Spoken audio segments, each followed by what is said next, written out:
the lack of human rights. Qatar still uses the kafala system. Essentially, this gives their employer control over their lives. They can take away their passport if they want to leave the country, forcing them to work in poor conditions and on a low wage. That low wage works out at about $275 per month. The Guardian reported that 6,500 migrants have died in Qatar since they won the bid for the World Cup in 2010. Whilst they are not all related to the World Cup, most of them were only there to build the infrastructure for. On the surface, Beastland looks like the wildest collab YouTube has ever seen. Bright lights, massive games, rides ripped straight from a MrBeast thumbnail. This place screams epic, but the moment you peel back the glitter, Beastland turns into one of the sketchiest brand deals a YouTuber has ever touched. Why? Because this park wasn't built in Florida, Tokyo, or anywhere fans actually expected. Nope, it landed smack in the Middle East, in Saudi Arabia, a place where filming a simple accident could get you fined. Footage can be seized or forced deleted, and the government scores a shocking 9 out of 100 on global freedom. Add to that record-high migrant labor issues, and the picture gets way darker. So today, we're diving into how Beastland went from the wildest YouTuber dream ever to one of MrBeast's hottest controversies. When MrBeast dropped the Beastland announcement, the internet literally froze. This wasn't a warehouse, a studio set, or a digital mock-up. This was a full-blown amusement park, packed with crazy rides, custom challenges, and a prize wall bigger than most apartments. He teased concept art featuring 60-foot catapult games, trapdoor reaction challenges, zipline target drops, massive mazes, roller coasters, and so much more. Now, Jack, a completely unrelated question. Do you like MrBeast? No. Jack, do you think MrBeast ruined YouTube? Yes. Now, in all honesty, Jack, why? Because it became more about views, money, and popularity than it did about having fun. You just don't think he had fun playing Squid Games? You don't think he had fun riding on yachts? Building wells in Africa? I don't know. If he had fun doing those videos, they'd be longer. We'd see the fun. Ooh. Thought you were going to get me with that one, didn't you? He pitched it as the ultimate chance for fans to step into his videos in real life. On paper, it sounded insane, massive, historic. The first YouTuber to pull something like this off. But almost instantly, fans sensed something weird. When people asked why Saudi Arabia, MrBeast said, "It's in the middle of the world. Easier for everyone to visit." Cute, but totally false. The internet quickly fact-checked him, pointing out Beastland was actually part of a deal with Riyadh Season, a government-funded entertainment program. This park wasn't about making fans happy. It was about following a contract. Saudi Arabia is throwing billions into a global makeover. Celebrity events, sports takeovers, massive concerts, tourism projects, and Beastland slid right into that plan. The reality? This wasn't middle of the world. This was straight up middle of a paycheck, and people weren't buying it. Then came the ticket site, and the red flags went wild. Once fans actually read the rules, things exploded. Terms and conditions that seemed minor at first suddenly made it clear. This was a deal with strings so tight it set the internet on fire. The rules were insane. No professional cameras or video gear. No coming back once you leave. Everyone attending had to agree to be filmed by the organizers. And get this, the organizers take zero responsibility for injuries or death. But the biggest shocker? Guests had to follow Saudi Arabia's strict public taste laws. If you don't know what that means, let me break it down. You could get fined for filming strangers, recording accidents, capturing incidents, refusing to delete footage, or even posting clips online without approval. So if a ride breaks, a game malfunctions, or someone gets hurt. But as long as you're innovating, adapting, reinvesting, I think if you do it intelligently. Imagine like you're 9 years, still no one gives a by your channel, and you're like, one more year, here we go, one more year, here we go. Filming it could land you in serious trouble.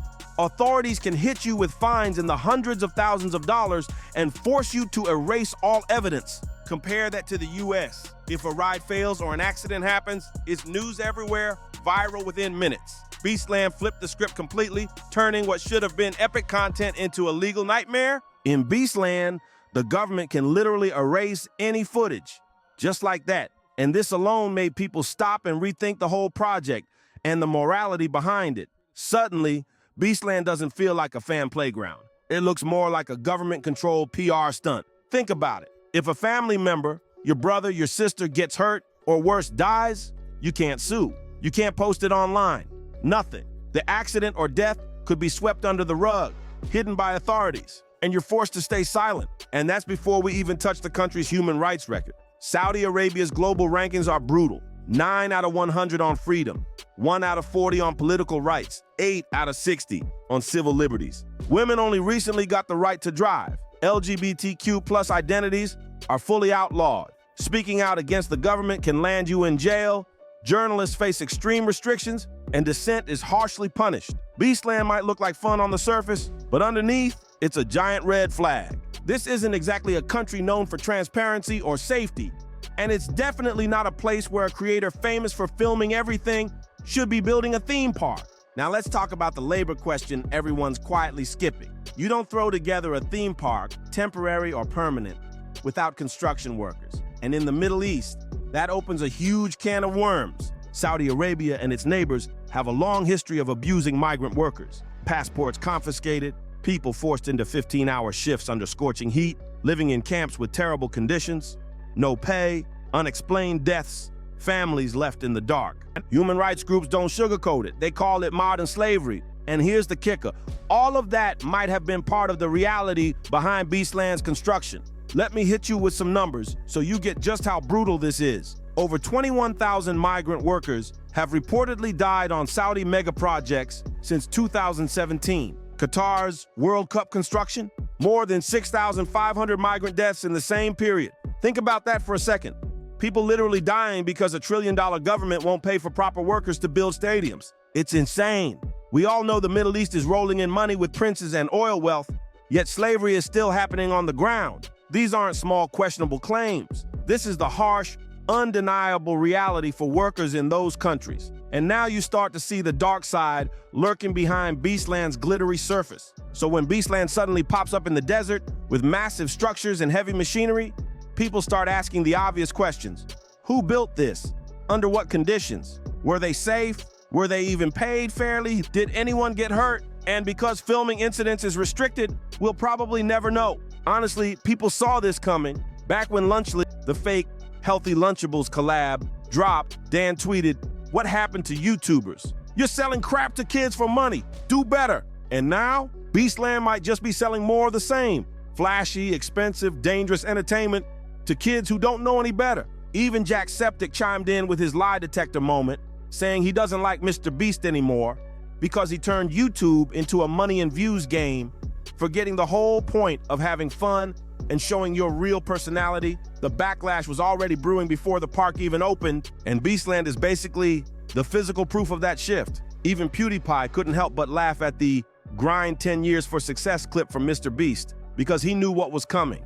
Creators are turning into full-blown corporations. Here we go. MrBeast isn't just a YouTuber anymore.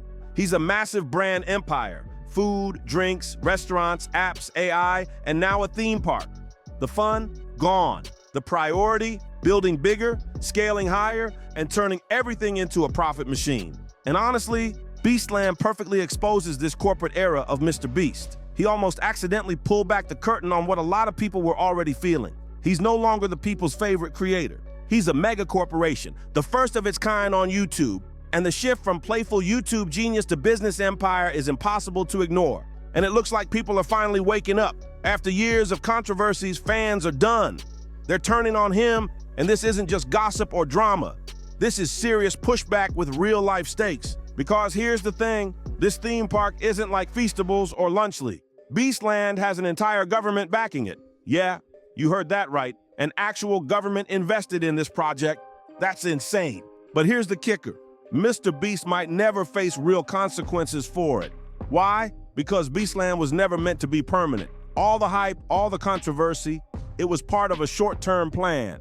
A fleeting spectacle designed to shock, entertain, and cash in, without him ever being held fully accountable.